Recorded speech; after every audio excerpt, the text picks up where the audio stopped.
aho kwambabariye bayigomera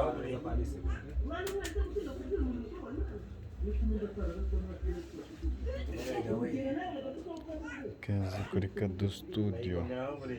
tugiye kurebera hamwe uburyo wakora telefone ya X3 ukuramo imeri. Twihuse ukora hano, ukora hano, ukora hano, ukora hano, twihuse uze ukore hano, uhita uza ujye kureba interineti yawe. Hano ni iyi nemeye kwishyura umuntu rusizi uranaho makeya kwa gatatu nzayabasaka nemeye kwishyura umuntu waye bibe mwemereye mbwira ati n'umuntu uragufasha yego nganye kubeshya washaka ndabeshya ese ejo nsibe gukora ikizami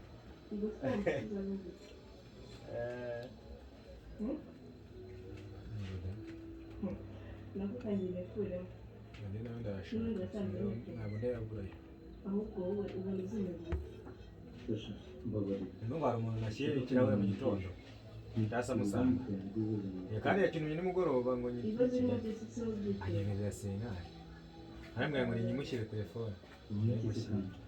maze kumugeraho imodoka ngo iransize ndayikwangaragira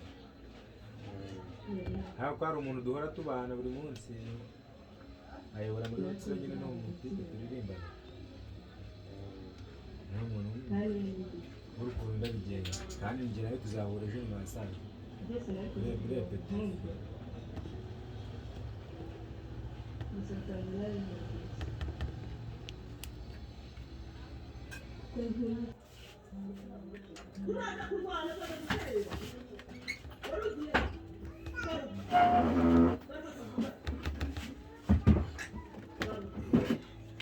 Sinabi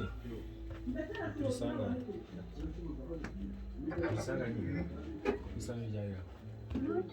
saa urugendo ngiye kujya kuri garaje ngiye kugutuma kumesa ejo ryari ugiye hano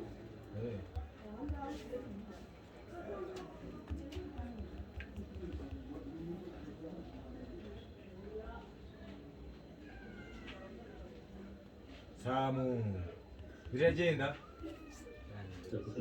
kugira ngo urananiwe kubera ibitekerezo byinshi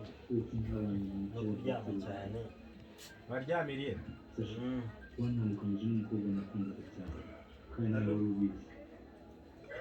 mwahagurutse akagahinda n'ibibazo umwanya mwinshi niwe wabibwiye